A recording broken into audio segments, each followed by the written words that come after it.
మీ ఎలాంటి వ్యాపార ప్రకటనలకైనా వెంటనే మా ఛానల్ సంప్రదించండి. ప్రస్తుతం మనతో పాటు ప్రముఖ ఆధ్యాత్మికవేత్త, జ్యోతిష వాస్తు పండితులు, లలితాదేవి ఉపాసకులు బ్రహ్మశ్రీ నానాజీ పట్నాయక్ గారు ఉన్నారు. గురువు గారితో మాట్లాడదాం. నమస్కారం గురుగారు. శ్రీమాత్రే నమః. మే నెల మకర రాశి వాళ్ళకి విశేషంగా ఏ విధంగా ఉండబోతుంది, ఎలాంటి పరిహారాలు చేసుకుంటే ఈ నెల వెనక కలిసి వస్తుంది? తప్పకుండా అండి. రాస్యాధిపతి అయినటువంటి శని 3లో ఉన్నాడు. వీళ్ళకి ధనస్థానంలో రాహువు, శని 3లో పరాక్రమ స్థానంలో ఉంటే ఇంకొక పరాక్రమ గ్రహంతో కలిసి ఉన్నాడు అక్కడ. ఆస్తులు, ఈ విద్యాస్థానంలో రవి బుధుడు ఉండడం, సంతాన స్థానంలో శుక్రుడు, 6లో గురువు, శత్రుస్థానంలో గురువు ఉన్నాడు, అష్టమంలో కేతు ఉన్నాడు. సో ఈ చంద్రుడైతే 12 రాసులు తిరుగుతూ ఉంటాడు. ఈ గ్రహస్థితిని అనుసరించి వీరికి ఎలా ఉండబోతుంది, ఏ దేవత ఆరాధన చేసుకోవాలి అనేటువంటి అంశాలు చెప్తుంది నేనైనప్పటికీ చెప్పిస్తుంది సాక్షాత్ లలిత అమ్మవారిగా భావిస్తూ ఆ లలితాంబిక అమ్మవారి యొక్క అనుగ్రహం పరిపూర్ణంగా కలగాలని మనస్ఫూర్తిగా కోరుకుంటూ, ఇక్కడ ఎప్పుడైతే రాస్యాధిపతి 3వ స్థానంలో ఉన్నాడు, వీరు ఎక్కువగా ఇంట్లో ఉండడం కంటే కూడా బయట ఎక్కువగా తిరుగుతూ ఉంటే వీళ్ళకి మంచిది. కాకపోతే ఇక్కడ ఏంటంటే 3వ భావంలో కుజుడు ఉన్నందుకు వీళ్ళు ఏదైనా మాట్లాడేటప్పుడు, కమ్యూనికేట్ చేసేటప్పుడు చాలా జాగ్రత్తగా చేయాలండి. ఏదో అంటే తొందరపాట్లు ఏదో చేయడం ఇట్లా చేయకూడదు, ముఖ్యంగా గుర్తుపెట్టుకోండి. కాబట్టి ఇది ప్రధానంగా పాటించాలి. అలాగే వీళ్ళకి అగ్రిమెంట్స్, మెయిల్ పంపించేటప్పుడు, వాట్సాప్ చేసేటప్పుడు ముఖ్యంగా శని మంగళవారాలు ఎటువంటి అగ్రిమెంట్స్ చేయకపోవడమే మంచిది. వీరికి అన్నదమ్ముల వరుసల వార్త అనవసరమైన డిస్టర్బెన్స్ వస్తూ ఉంటాయి.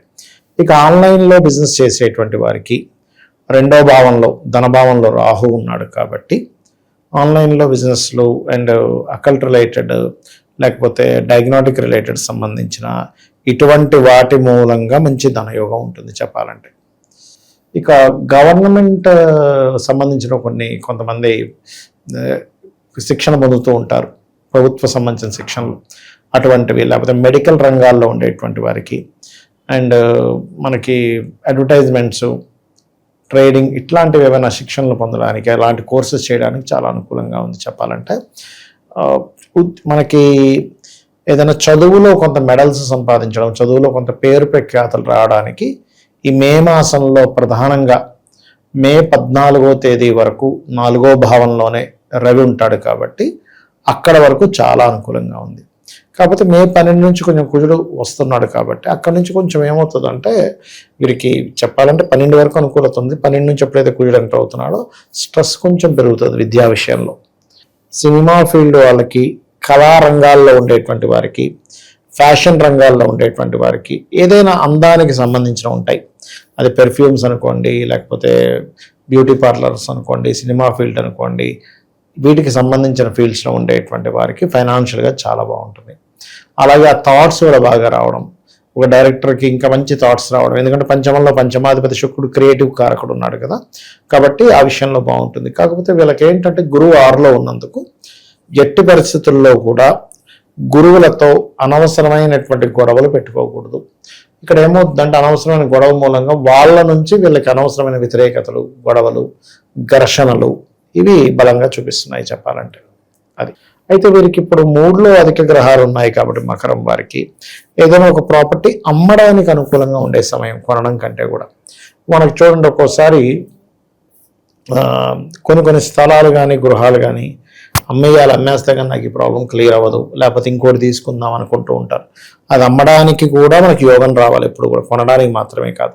సో ఎప్పుడైతే వీళ్ళు అమ్మడానికి ఈ ప్రయత్నాలు చేస్తుంటారో ఖచ్చితంగా ఇక్కడ వీళ్ళకి అనుకూలత అనేటువంటిది ఏర్పడుతుంది చెప్పాలంటే.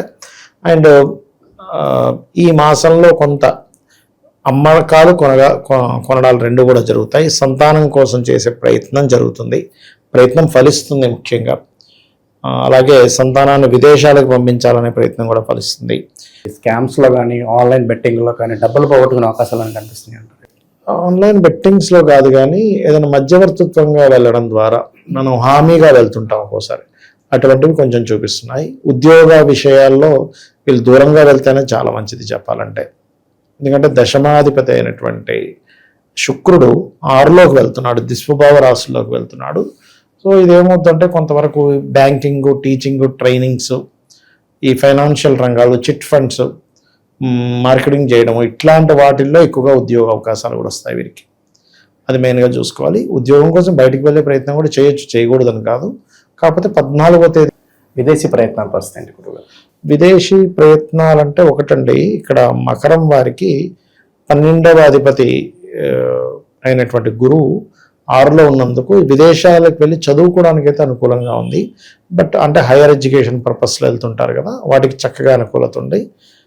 బట్ ఈ అక్కడికి వెళ్ళి ఏదో స్థిరపడదాం అనుకునేటువంటి వారికి మాత్రం ఇప్పుడు కొంచెం తక్కువ అనుకూలంగా ఉంది, ఎక్కువ బలం అయితే లేదు, అది చూసుకోవాలి. కాకపోతే ఈ 14వ తేదీ నుంచి గురువు దగ్గర శుక్రువు కూడా వెళ్తుంటాడు కాబట్టి కొన్ని సందర్భాలలో గురువులతో, అందులో ముఖ్యంగా లేడీస్తో కొంచెం శత్రుత్వాలు ఏర్పడతాయి 14 తర్వాత. గురు శుక్రులు కలిసి 6వ స్థానంలో ఉండడం వల్ల, అంటే ఒక్కోసారి మనం చూడ మంచికి పోయినా కూడా చెడు ఎదురవుతాం అంటుంటారు చూసారా, అటువంటివి కొంచెం చూపిస్తున్నాయి. సో అందుకని కొద్దిగా జాగ్రత్త వహించాలి మే మాసంలో వీళ్ళు. ఈ లోపలైతే ఇంకా బాగుంటుంది వీరికి. ఇక్కడ ఏంటంటేనండి, ఇప్పుడు ఉండేటువంటి గోచారం, దేశ గోచారం అనుకోండి, మీనంలో శని ఉన్నాడు కదా, ఇది ద్వాదశ రాశుల వారికి అందరికీ కూడా వర్తిస్తుంది. ఎందుకంటే శని ఎప్పుడైతే నీచ స్థానం వైపు ప్రయాణం చేస్తున్నాడో, అది కాకుండా కుజుడితో కలిసి ఉండి ఇలా ఉన్నప్పుడు ఏంటంటే ప్రతి ఒక్కరూ కూడా కొన్ని నియమాలు పాటించాలి.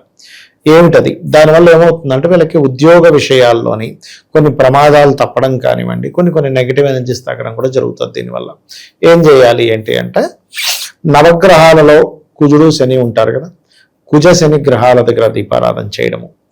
వీళ్ళ జన్మజాతకంలో శని అంటే వాళ్ళ పర్సనల్ చార్ట్ ఉంటుంది కదా, శని ముఖ్యంగా మనకి ఉద్యోగానికి వ్యాపారానికి కారకుడు. కాబట్టి ఉద్యోగ వ్యాపారాలకి కారకుడైనటువంటి శని, అంటే బుధుడు కూడా వ్యాపారానికి కారకుడు అనుకోండి, బట్ కర్మకారకుడైన.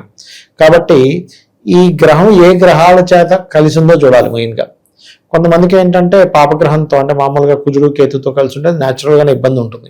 కానీ అలా కాకుండా ఒక్కోసారి నీచపడ్డ గ్రహంతో ఉంటాయి, నీచపడ్డ బుధుడితో, నీచపడ్డ చంద్రుడితో, నీచపడ్డ గురువుతో, ఏ గ్రహంతో కలిసిందో ఆ గ్రహాన్ని కూడా చేసుకుంటూ ఉన్నట్లయితే వీళ్ళకి బాగుంటుంది. అయితే ఎవరికైనా ఉద్యోగంలో ఎదుగుదల లేదు అన్నప్పుడు ఓం మాణిక్య మకుటాకార జానుద్వయ విరాజితాయే నమః.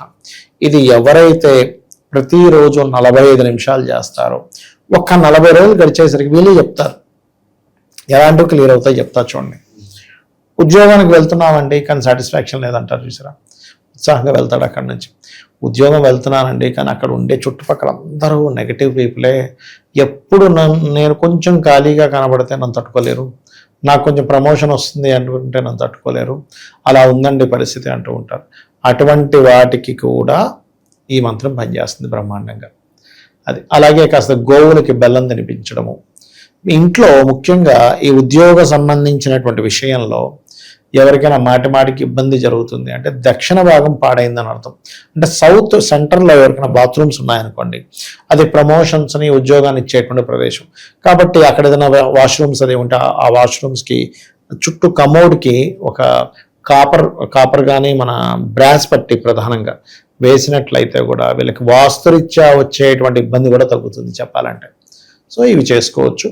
అయితే ఇక్కడ ఏంటంటే ఎప్పుడు కూడా కొన్ని జాతకాల్లో ఇక్కడే ఉంటే ఉద్యోగం వీళ్ళకి అనుకూలించదని ఉంటుంది. అంటే అలాగా కొంతమందికి విదేశాలకు వెళ్ళాలి, అప్పుడు 12వ భావ సంబంధం వచ్చింది దశమాధిపతితో, అప్పుడు విదేశాలకు వెళ్ళడం, లేదు చర్రాసులో ఉన్నాడు మాటికి మారడం, లేదా 9వ స్థానం వేరే రాష్ట్రానికి వెళ్ళి సెటిల్ అవ్వడం, ఇట్లా చూసుకోవాలి. ఇంకా ఓవరాల్గా ఎటువంటి పరిహారాలు చేస్తే బాగుంటుంది గురుగారు? వీరికి ఎక్కువగా అంటే ఎప్పుడు కూడా పంచమాధిపతినే తీసుకోవాలి. శుక్రుడు పంచమాధిపతి.